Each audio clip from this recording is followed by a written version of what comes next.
So now students, let us try to understand why we need to have a configuration management thing. यानी ऐसा क्या मसला है जिसकी वजह से हमें कॉन्फ़िगरेशन मैनेजमेंट करनी ही पड़ती है. बहुत सिंपल रीजन है.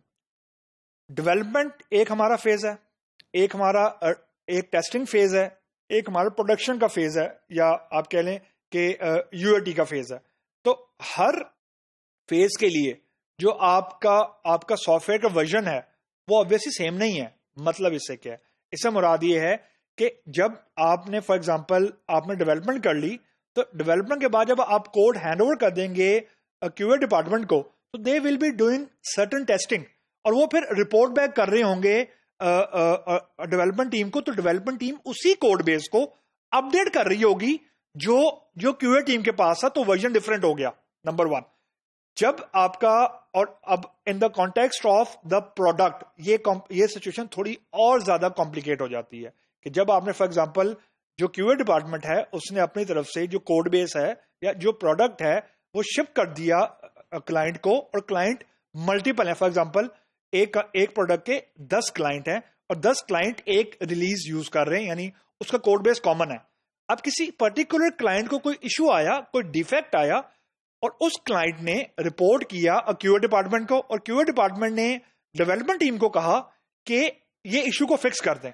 अब इशू को फिक्स तो कर दिया, लेकिन क्या उसकी जो रिलीज है, यानी जो अपडेटेड, जिसको हम लोग पैचेस कहते हैं, क्या जो अपडेटेड कोड आ रहा है विद द फिक्स डिफेक्ट, क्या वो 10 के 10 जो क्लाइंट है उनके पास दोबारा से रीडिप्लॉय होगा, या सिर्फ उसी एक क्लाइंट के पास रीडिप्लॉय होगा जिसने उसको इशू किया था या जिसने उसको रेज किया था? अमूमन ये होता है कि जो क्लाइंट इशू को रिपोर्ट करता है उसको एक नया पैच दे दिया जाता है just due to lack of time. यानी वी डोंट वांट, अभी तो मैं कस्टमर्स की बात कर रहा हूं. जस्ट इमेजिन कि आपके पास अगर फॉर एग्जांपल 1000 क्लाइंट्स हो, तो you can not say to 1000 client के stop using the software, we are releasing a new for example patch with hot fix. नई रिलीज का इशू होना एक अलग चीज है, हॉट फिक्स का आना एक अलग चीज. हॉट फिक्स से मुराद होती है कि रन टाइम पे आपने फिक्स किया और उसी क्लाइंट को कहा कि now just replace this particular file, your issue will be fixed. So यानी इससे मुराद ही हुआ कि मल्टीपल वर्जन्स आपके कोड के चल रहे होते हैं विद द सेम रिक्वायरमेंट. तो इस सारी चीजों में you need a central body जो कोऑर्डिनेट करे इस चीज को कि कौन से क्लाइंट के पास कौन सा वर्जन चल रहा है और कौन से क्लाइंट के पास हमने कौन से वर्जन में क्या चीज हॉट फिक्स की थी. Number one. Number to, if I will further complicate the situation, एक नई रिलीज आई, 10 में से 2 क्लाइंट ने कहा कि हम सिर्फ नई रिलीज में इंटरेस्टेड है. 8 जो क्लाइंट थे उन्होंने कहा कि we are good to go, we are happy with the already release work. तो अब क्या करें?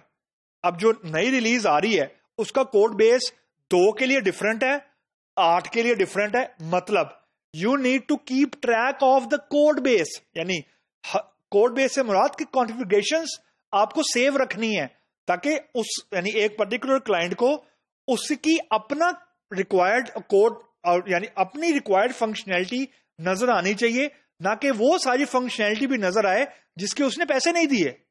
यानी फॉर एग्जांपल उसने 2 फंक्शनैलिटीज के फॉर एग्जांपल उसने परचेज ही नहीं की थी, लेकिन क्योंकि हमारे पास कोड मैनेजमेंट या कॉन्फ़िगरेशन मैनेजमेंट का प्रोसेस नहीं था, उसको हमने वो फंक्शनैलिटी भी दिखा दी जिसके उसने ही और she has not paid for it. Number one. Number two, multiple developers अगर मल्टीपल रिलीजेस के ऊपर काम करेंगे with the multiple code base, now just try to imagine the quantum of complexity. Multiple code base, multiple user, multiple releases. Without configuration management, you are actually inviting a very big problem at your hand. So you need systems like, for example, Git, TFS, version controlling. यानी आप code के version को control कर सकें. If something went wrong, you should be able to revert your code to the previous version ताकि देख सकेंगे what went wrong. In the absence of configuration management, with the growing code base and the growing number of developers, this thing will become very, very difficult to track and difficult to implement.